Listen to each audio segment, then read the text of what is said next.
Get ready to reclaim your life, discover inspiring stories, practical tools, and the path to true happiness.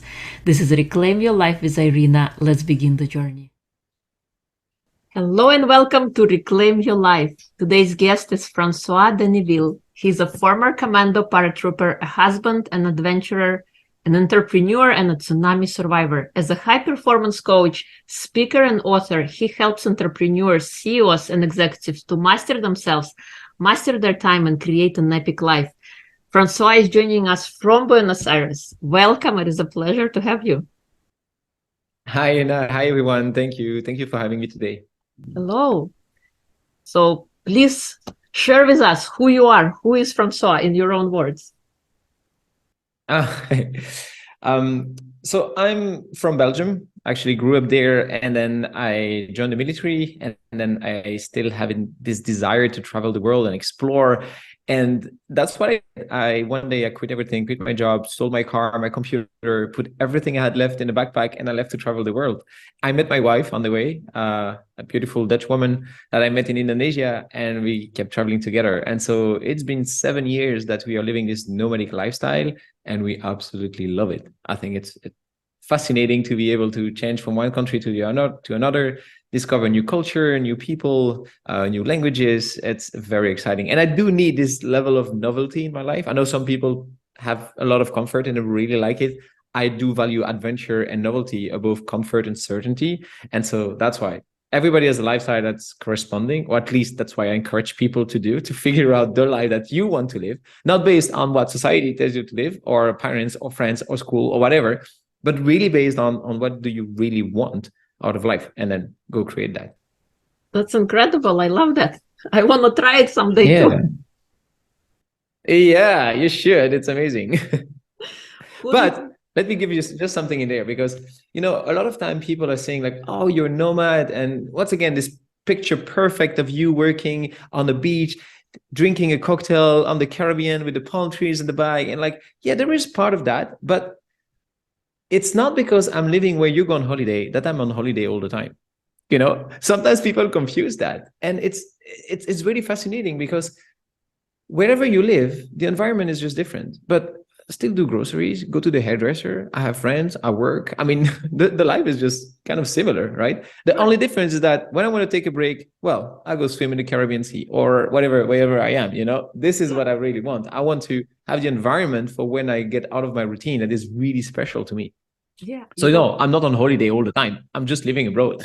I know, but you don't want a life that you need to escape from. You want a life that exactly find enjoyable, living, doing what you love so much that you don't need to take extended holiday to like, oh my God, I'm so frazzled. I don't want to do this anymore.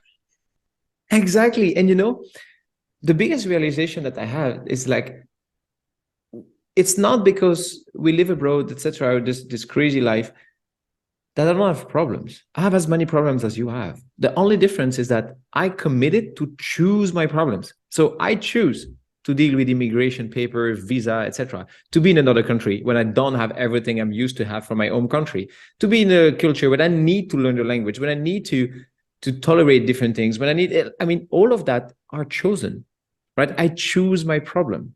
And that's a bit the difference. Before, when I grew up, I was living in Belgium. It's like, I feel I don't choose my problem. I'm complaining like everyone else. Everybody has troubles, but I don't choose them. They are there. And so like, either I stop complaining about it and I just keep going with life, or I change. And that's why I decided to change. I decided to go for something that I actually chose. Yeah. So what made you make that choice? What happened? Well, first of all, I had this big desire to discover the world. It's something I had since ever. But you grow up, and I got my job. I worked so hard to get there, and everything was going great. My career, my family, my friends, financially, everything was perfect. My career was in front of me. And I was like, I don't feel 100% fulfilled. I think there's something missing. And I did have the calling for adventure. And it's not so reasonable.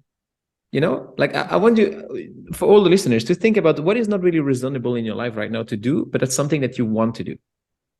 Because we might have different context, but the things that we go through are kind of similar, right? So you can resonate with my words in your own context. So I wanted to leave and I wanted to travel, but people are like, dude, don't ruin everything. You work so hard to get there. It's hard out here. I mean, some people were looking for a job. It's difficult to find something that you like, etc. Like, you got everything you want. Why would you quit all of that? And I said, like, well, because maybe everything that I have is not maybe what I need. Right. And so what I really needed is this feeling of freedom, discovery, of novelty, of adventure that I didn't have. And so I made this big decision, which was really scary, to decide to quit everything and to start living. But I realized that we have a limited amount of time. And if I would not do it at that moment, I would for sure not do it later with more responsibility and more stuff. Right. So I got this confirmation of making this decision a few years later. I got, one day I was at the wrong place at the wrong time. I was in Indonesia and I miraculously survived an earthquake and a tsunami. It was a very traumatic experience, but it changed. After this event happened, I went through a really dark phase. I was so mad at life. I've seen 4,000 people died that day. I lost a lot of friends. I climbed on a tree to save my life. I was on the beach. I rescued a 5-year-old girl from the debris of the hotel that collapsed just behind us. And before the tsunami hit, I quickly got on the tree trying to pray to stay alive. I would never forget those moments when I was there holding the branch, holding this little girl in my arms, looking at the tsunami coming so fast at us. I remember her looking at me so terrified and confused about what was happening. And I remember looking back, smiling and say, it's going to be okay. In my mind, I was just thinking, you liar, it's finished. It's the last moment of your life. And that moment, I was really thinking about all the people in my life. I didn't think about my bank account, my career. I didn't think about my belongings, my car, whatever it is. No, I was really thinking about all those faces, the smiles, the people, the adventures, the feeling that I got through my life.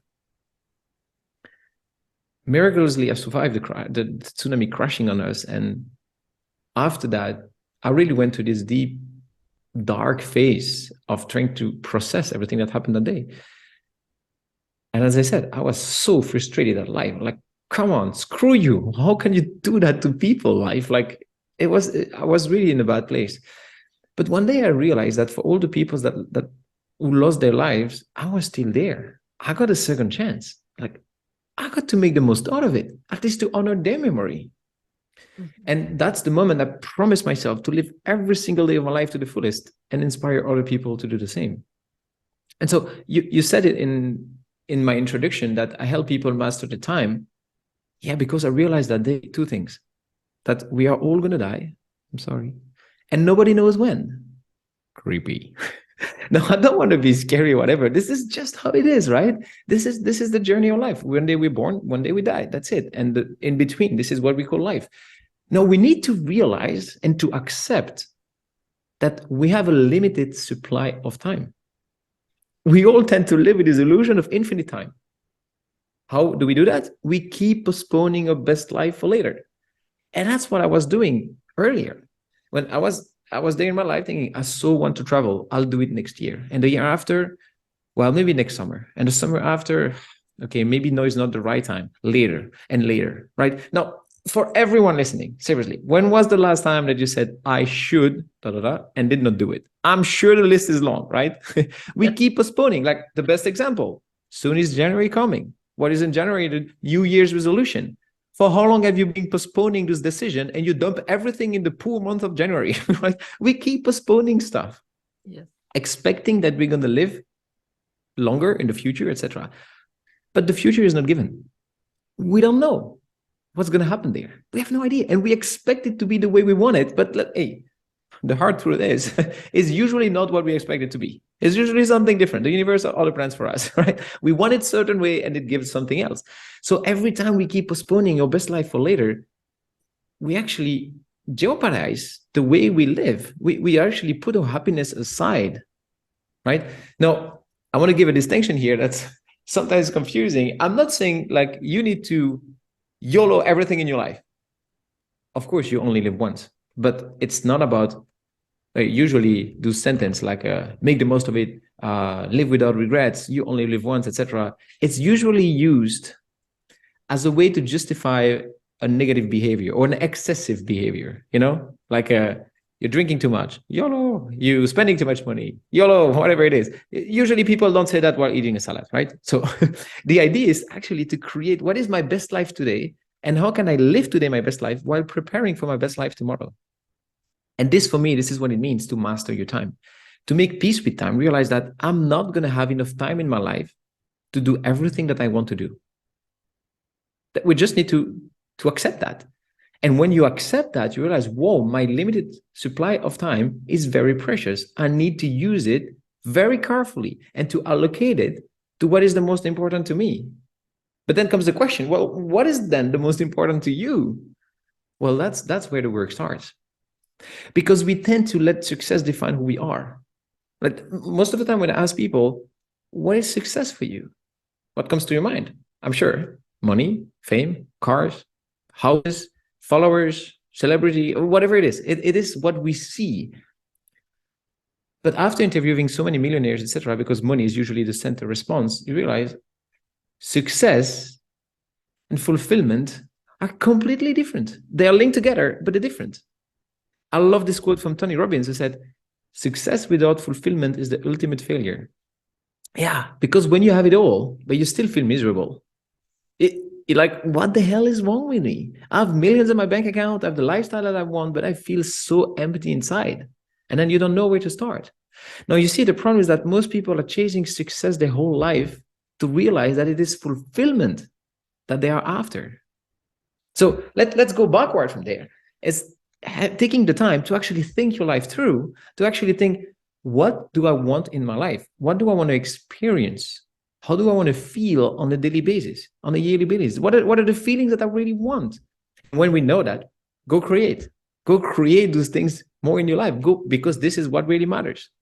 You don't need to wait for either a traumatic experience, because I did that, not worth it, start before, or you don't need to wait for the midlife crisis. What is the midlife crisis? It's people realizing, I'm not living my life. I don't know who I am. I don't know my identity. I don't know what's life all about. And then you start getting crazy because you don't know. You question too much your experience. Guys, you don't need to wait for that. You can just start today. You just start thinking today, what does make me happy? How do I want to feel every single day? What is important to me on my standards? What are your own metrics to measure your life? If you can do that, you empower yourself to actually create your extraordinary life. Because I can say, your extraordinary life is not mine. We all have difference. I'm not saying mine is better. Mine is just the one that is good for me. So which one is the one good for you? And if you don't choose, you let other people choose for you. Because that's what's happening. You look on Instagram, you look on whatever social media, and you see people from the outside looking really happy. You see this fit body, happy smile, in a tropical beach. You're like, oh my God, this is so great. This is what I want.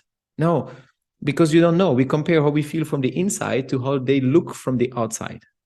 And so we project ourselves in this environment, but we don't know how they feel. I like to say, if you feel depressed and you're poor, or if you feel depressed and you're a billionaire, you have the same feeling. You might have more comfort as a billionaire crying in your silk linen on your private yacht. I agree. I would choose that too. But still, the feeling is the same. We are human. You all go through the same emotions. So,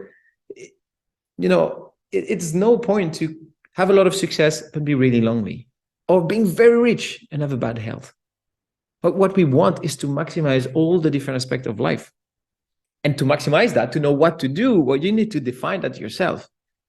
And as I said, that's taking the time today to think your life through. Say, what do I want? What is my own metrics to measure the life that I'm living? I want to be deep in that, but I think it's so an important exercise to do. And we should do that early with kids. Yes. Right? Instead of bombarding them with preconceived idea and we need to create this conversation around what do you want in your life and give them the opportunity to do it. What is sad is that I started questioning myself like this, like I was 25, 26. That was so already far in life. A quarter of my life was already gone. And I just started asking myself this question. We should start early because we are the own creator of our own life. We create every single day. We create every single day. We make choices. Yeah, I love this quote that every act is an act of self-definition. We have more choices than we think. We are creators. And so we need to take this responsibility back to take full ownership of the life that we're living. Well, I'm going to say just one nuance here is that, of course, not everything that is happening to you is your fault, right? There are things that we cannot control. I could not control that I happened to be on a beach in a tsunami. No.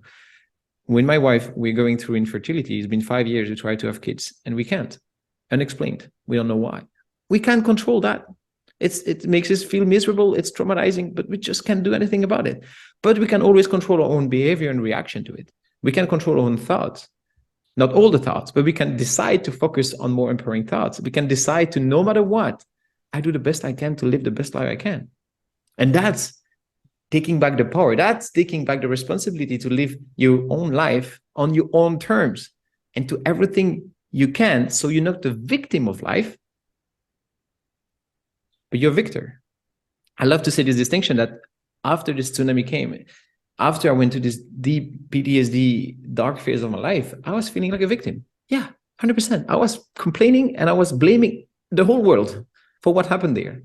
I was a victim. And then one day I realized that I am a survivor. And I changed the script. Mm-hmm. We define our reality with our words. So by being a victim, I became a survivor because I changed the end of my story. Instead of saying, this happened to me and I'm feeling miserable, I said, this happened to me. I do have a lot of suffering from it. I do have a pain and the pain will never go away. But this is what I learned. This is why it makes me stronger. This is how it's changing my life for the better. You see, sometimes I feel like this is the difference between pain and suffering. Pain is inevitable.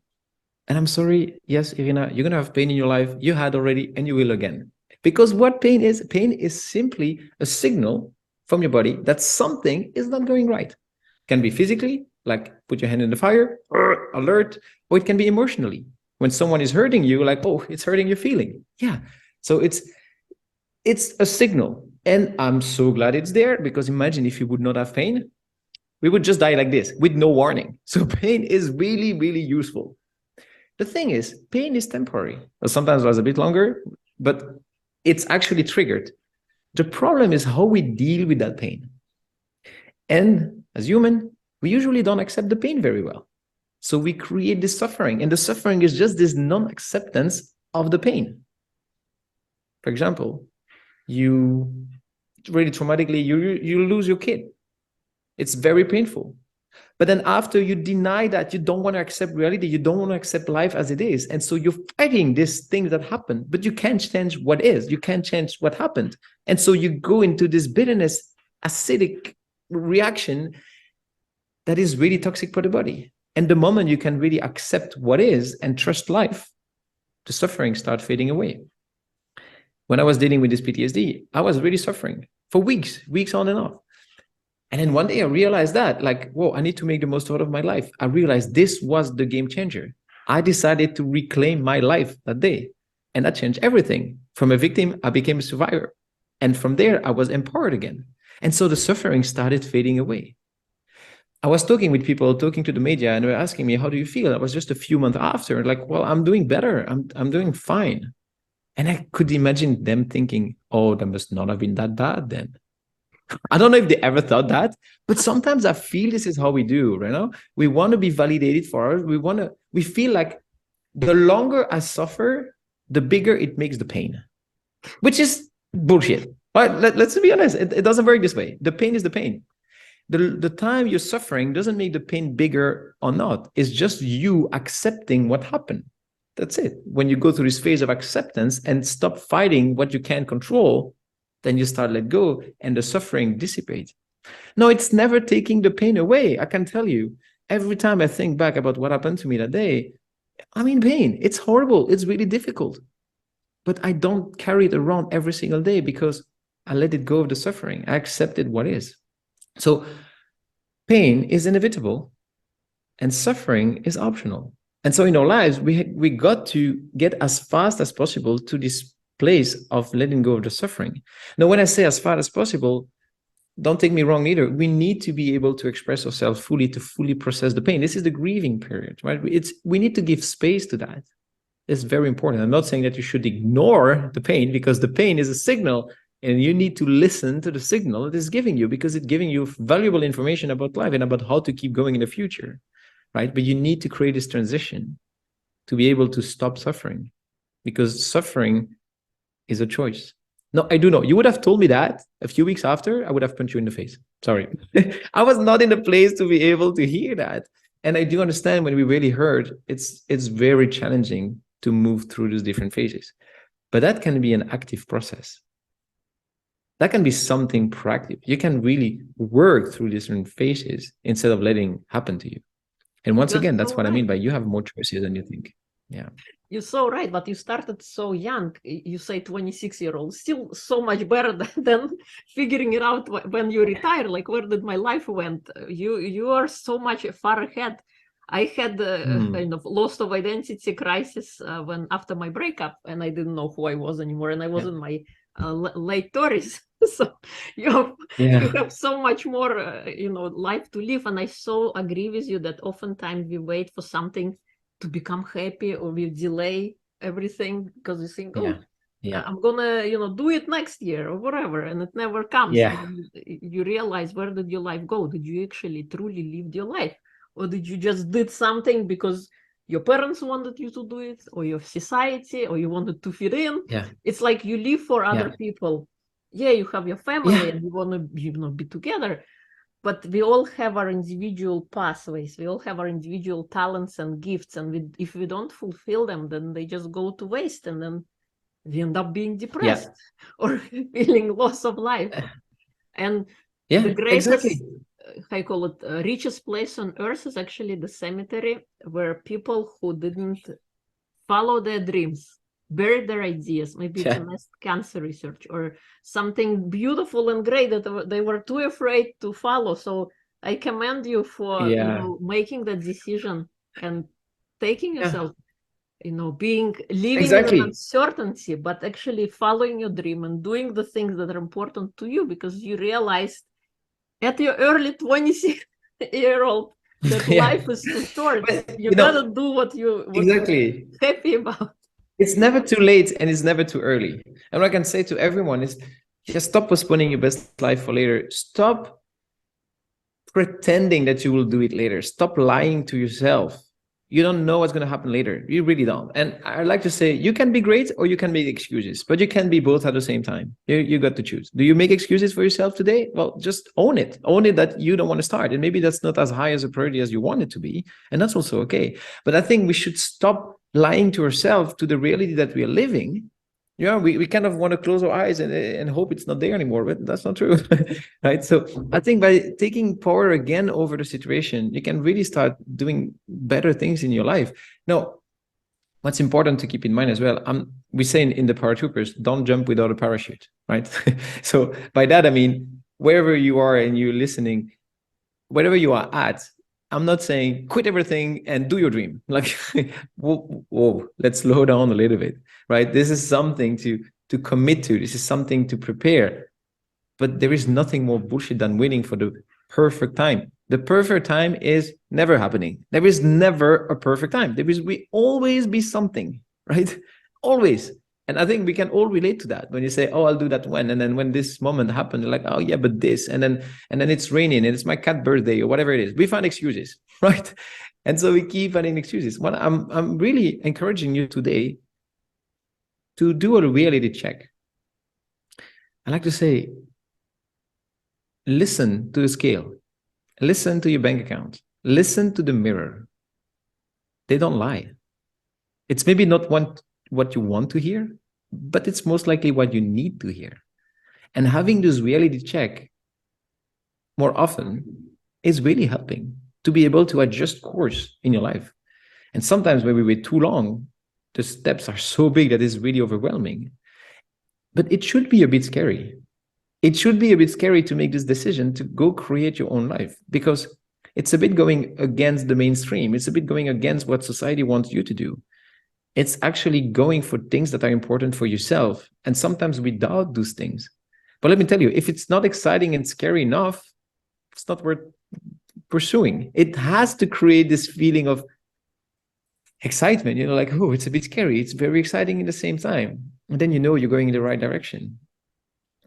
Yeah, you're so right. Yeah. Who is your hero? Yeah. Or did you have a hero growing up?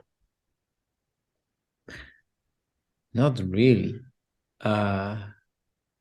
When I was imagining myself traveling around the world, etc., I was always thinking of Indiana Jones, like that was kind of the adventure, cool person. I really like it. But no, I'm not really a person who has like, I'm not a big fan of people. I had not really. I think, no, not especially. Okay, no worries. If you could live anywhere, where would it be? Oh, I can live anywhere I want. So it's pretty good. I'm doing that already. I think it's not that I don't have one place. What I like is I like novelty. So I really do like to change place from time to time. I also like to have good weather. This is very important to me. I'm from Belgium. Let me tell you, I was depressed of the gray sky over there. It was too much rain, too gray. Like, I don't really like that. No, I'm kind of chasing the sun. I live in the Caribbean. When it's getting too hot, too rainy in the Caribbean, I'm going somewhere else, and I just keep following the good weather because this makes me feel happy. Not that I love winter, I love snow, and I would go there as well, but I would make the most of every places I go. And I think giving me this choice and this freedom is really rewarding. Now, it doesn't come without any difficulties. I just want to paint a real picture of what it is, right? As I said before, it's different problems, but still problems. You get to choose the problems, like you said. Exactly. This is the most important. What is your biggest fear? Oh, I would say that for years, my biggest fear was to die thinking I could have done more. And I still have this a little bit more today, but I realized that since I saw death so close, I realized that I can't be living in the future. I need to make the most of today. And so I started not fearing death anymore because I feel like, you know what, if I die tomorrow, I lived a great life. I don't have a lot of things that I didn't do yet. I have projects, of course. I have things I want to realize. I want to create. But most likely, I learned to live more in the present, sharing what I want to tell people, sharing love, sharing gratitude for the people in my life, being really grateful for the life I live. And I appreciate more the moment. And that really helped me because most people have this fear of dying, like, oh, I don't want to die. But if you're really content with your life, the fear of dying kind of fades away. Like, I'm content with everything I've done. And that's something that I need to work on every day because, of course, you need self-discipline to be able to maintain that.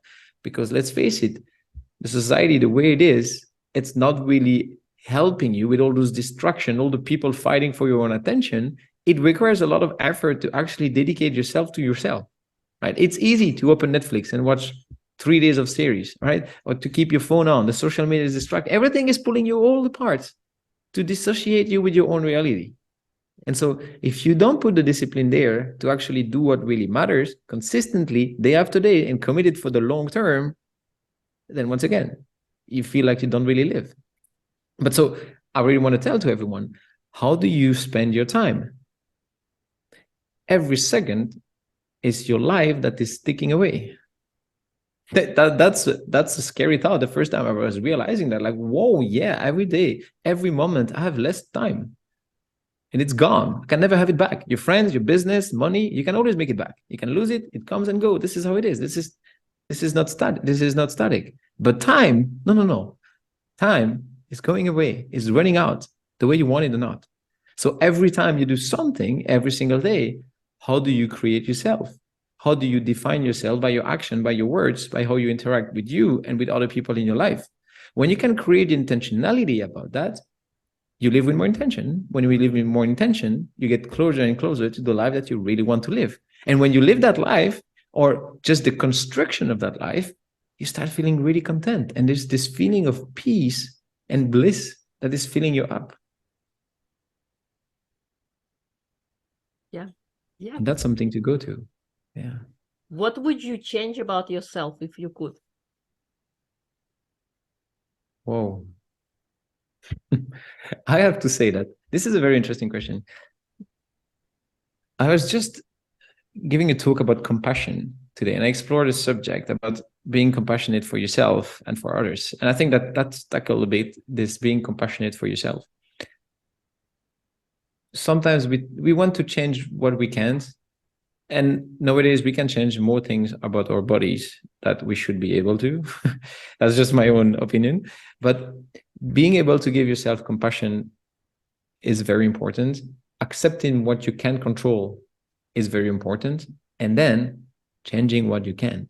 And so when you say, what would you change about myself? Like, well, I'm pretty much empowered to change everything that I can.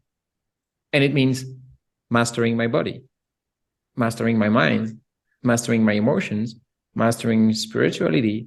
This is getting great at being me. And that's what I'm talking about with master yourself in the introduction that you gave. This is what I really want to sensibilize people to do, to invite people to do, to actually spend more time in their days to learn to master themselves. Because when you start doing that, you stop complaining about all those things that you can change. Like, for example, you would have someone overweight and keep complaining about their appearance. And you meet this person 1 month, 2 months later, again, oh yeah, I'm feeling not good in my body. 6 months later, I'm not feeling good in my body. And like, why are you still complaining and not doing anything about it? Just I don't get it. Adopting the status of victim is something you can change. For me, it's mediocrity. I'm not saying it's easy. It's not easy. No, not at all. No, it requires a lot of courage, a lot of self-discipline, commitment, etc.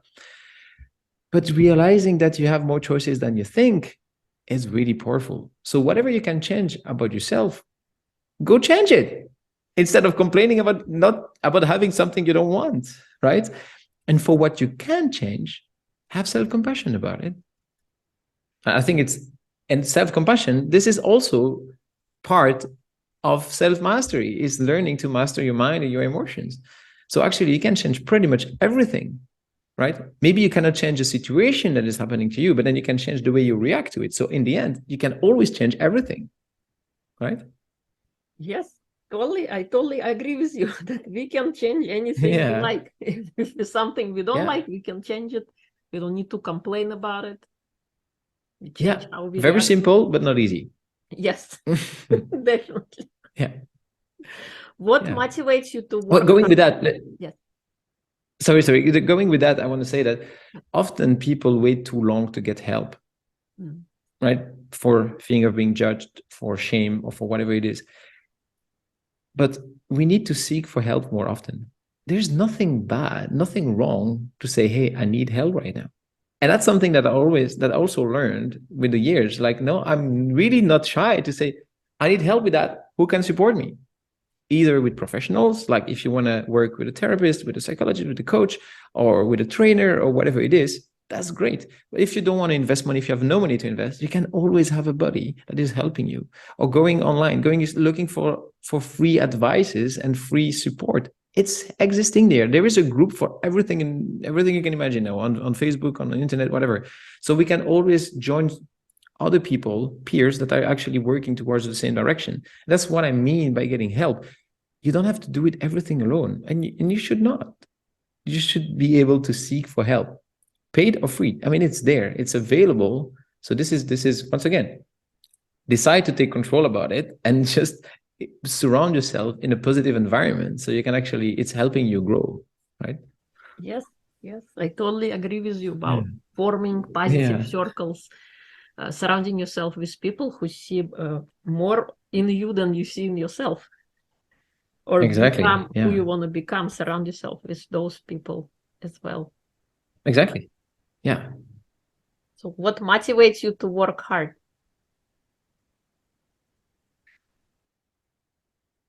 I have this obsession for excellence. I actually call my company Chasing Excellence because I think this is the ultimate things that we can create. When we are chasing excellence, it's not about reaching perfection in anything, not at all. It's just about, I aim to be a bit better than what I was yesterday.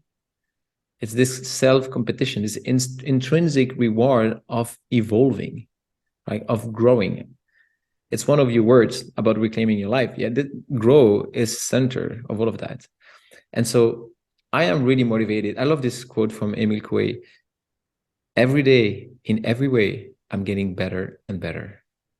It's kind of a mantra. Every single day, I keep repeating that to myself, and also reflect on this at the end of the day. Why today am I a little bit better than yesterday? And it doesn't have to be a big change. It can be something really tiny. But if you compound all of those mini change, you achieve tremendous transformation in your life. And so that's what is motivating me. I want to be a role model for people. I want to role model what it takes to create your best life. I want to inspire people to actually do that, to actually learn to master themselves so they can have a better impact on the community, the family, the society, and the rest of the world. And I'm not there to teach anyone. I just want to show the way, something that's found that works for me. And I know it doesn't work for everyone, but there's still some principles that are really working, right? And so I think that's one of the biggest characteristics of a leader, is really showing by example and let people do the same thing, inspire others to do the same stuff, inspire others to become leaders for their community, and then again and again and again, and everybody kind of become the leader of their own life and inspire other people to do the same thing. And all together, collectively, we grow, we go further in the human consciousness, in our awakening and in our growth and in the contribution to the bigger picture. Well, I don't want to go too spiritual in there, but it's really that. And when you feel I'm part of that, I want to be part of that, it's really empowering. It's giving a lot of motivation. Plus, I got a second chance in life, and I know not everybody will. I don't want to waste my second chance, and I want to inspire people to not waste their first.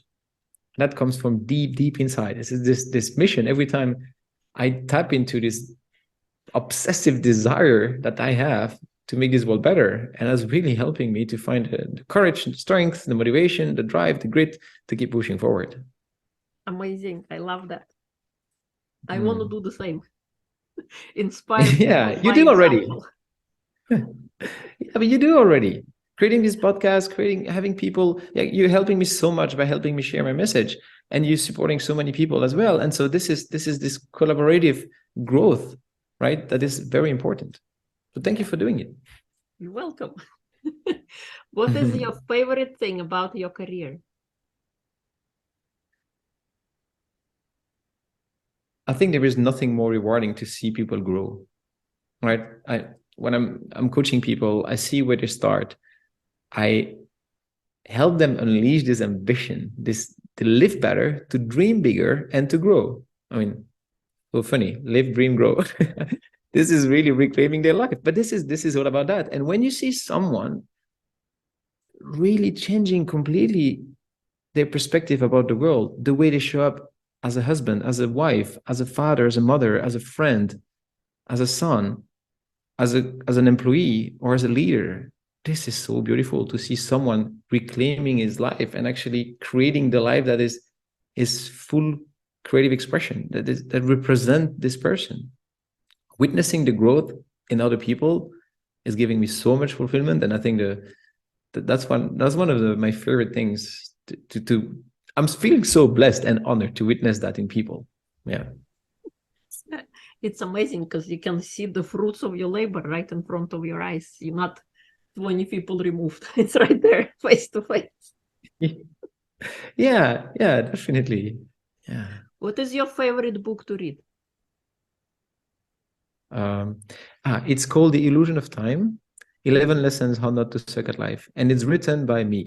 I'm joking. That was a joke. Yeah, my book, of course, is a nice book to read. But my favorite book, I think one of the books that had the most impact, and I read the book shortly after what happened in this double natural disaster, was the book from Viktor Frankl, Man's Search for Meaning. And when I was going in this very dark place, this book really changed my perspective completely. For anyone who haven't read this book, I highly recommend it. It's not so long. It's written by this, I think it's Austrian psychiatrist who is explaining his experience in the death camp during the war. and how he could just find meaning again, how he could find and choose joy in those horrific environment. And so he really inspired me. He really helped me to take perspective about how much control we have of our mind, of our life, how much we can create and how much we do create every single day, and how to master your thoughts, your emotions, and be more in control. This book had a profound impact on me. Yeah, that's a great book. I've read that as well, and yeah, it's fascinating that everything once stripped away, the only thing that keep us going is that purpose that we have for life. If we have that purpose, then nothing else matters, and being focused on that. Exactly. Going through the pain and all that kind of falls away when you have that one golden thing to look forward to. What inspired you to write your book?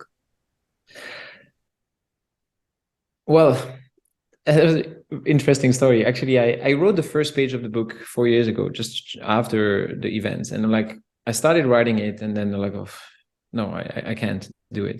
And then over the years, I want my story to be out. And I realized just shortly after, I got interviewed a lot by the press, and the media were featuring me saying oh, here's a hero, he saved the life of a little girl. And I felt so sick to hear that. Dude, this is just one happy story with a good ending while thousands of people died. This is not the reality. This is not what happened there. And I was so mad. And then I decided actually to talk, and I used this to raise money. And I gathered I think $15,000, and I went back there to volunteer and help the survivors in the camp. They were living in a very difficult situation. And I realized, well, my words have a big impact. I can, just by my words, I mobilized money. And with this money, I could help people. I realized, whoa, if I speak, I help. And so that's why my book can help people actually to change their life. And I was in a mastermind group, and one of my friends said, I explained that I wanted to write this book, but I felt a little bit I was scared of judgment, to be honest. I was scared to put it out there. Maybe it's not good enough. Maybe people are going to judge it. Maybe all this feeling of being an imposter, I'm not an author, I'm not a writer, and I had all those things coming up. And my friend asked me, do you think that your book can change the life of at least one person? I was like, I definitely think so. She looked at me in the eyes and said, then it would be very egoist from you to not write that book. It'd been the phase. I was like, oh my gosh, you're right. I'm trying to protect my leader ego. I'm trying to protect myself to not put the book out where you can actually help people. And I was like, screw it. I'm going to do it. I'm going to write it.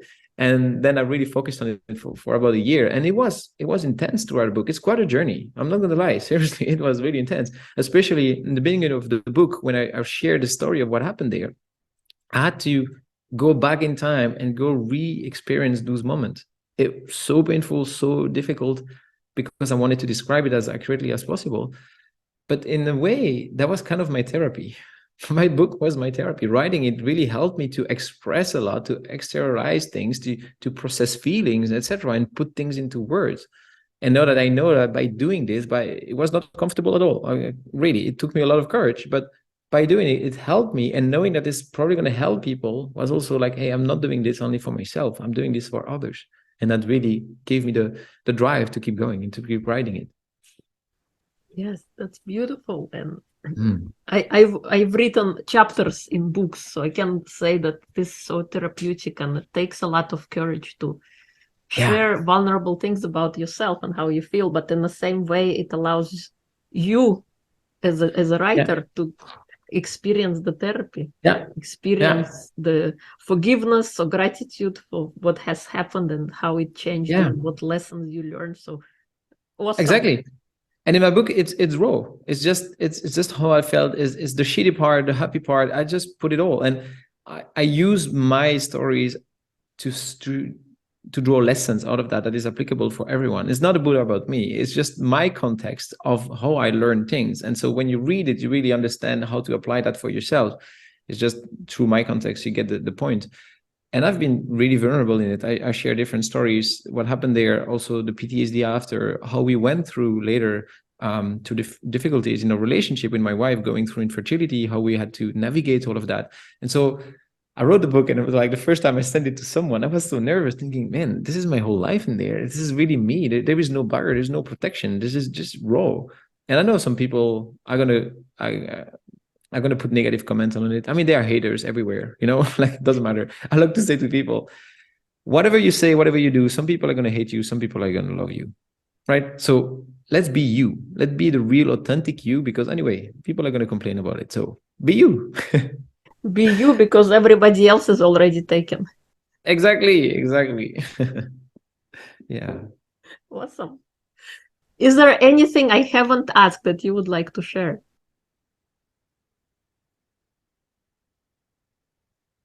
I think I would leave people with this, that you have a limited supply of time in your life, and you get to accept your own mortality. This is just what things are. And the more we deny that one day we're going to be gone, the less we feel that it's urgent to actually focus on what really matters. So I would highly encourage people to stop living with this illusion of infinite time and stop postponing their best life for later, to take back control of that and start sharing more gratitude for whatever you have and build whatever you want to have, while really enjoying the journey and the destination, because they both matters in the same way, because we don't know if we're ever going to reach that destination. So let's not focus only on that. I think it's finding this balance between living your best life today while preparing your best life for tomorrow, right? And also going with that, take the time to think your life through. This is the only way you can actually go create what is really important to you. Too often, ask yourself this question: well, why do I want to do that? Why is that important to me? And if you cannot answer that, like, oh, maybe that doesn't come from me. That's coming from a colleague, that's coming from social media, whatever it is. When you can really answer this question deeply, like, oh, this is my heading now. You don't need to know precisely where you're going, but you need to have the heading, right? You need to have the direction. And then go share the love with the people around you. Don't be at the end of your life feeling like, I should have told this person I love you. I should have told this person I appreciate you for being a friend. I should, this is a word I want to destroy from my vocabulary. I never want to use this word again, because it's implying regret. And so that's really something I want the audience to go with now. If you can just, after listening to this, take your phone and share appreciation for one person in your life, it's already a win, right? I don't want to leave this physical body thinking like, oh, I should have told people I love them. Don't wait for them to be sick. Don't wait for them to be just about to die to tell them you love them. Why will we do that? We can share gratitude right now for everyone we have in our lives, and also for yourself, and also for just life itself. Yeah. Yes. Thank you, Irina. You're welcome. Thank you so much for coming on. If people would like to follow you or learn more about you, buy your book, The Illusion of Time, where would they go? So you can follow me on LinkedIn. Don't worry, I'm not selling anything there. I'm just putting my thoughts. I'm just sharing what I think, and I hope it's helping people. You can also check on my website. There you can order my book. And I really encourage you to read this book. It's going to be a very cheap price for the first week, because I just want people to be accessible to everyone and read that message and hopefully change something in their life thanks to that. And please don't hesitate to reach out. I'm always super happy to have conversation with people, to share your insights that you got through the book, or just to say hi. So please don't hesitate. Thank you. Thank you. Thank you for coming on and sharing your story, your wisdom. I got inspired. Thank you so much. Thank you for having me, Irina. I really appreciate, and I wish everyone all the best.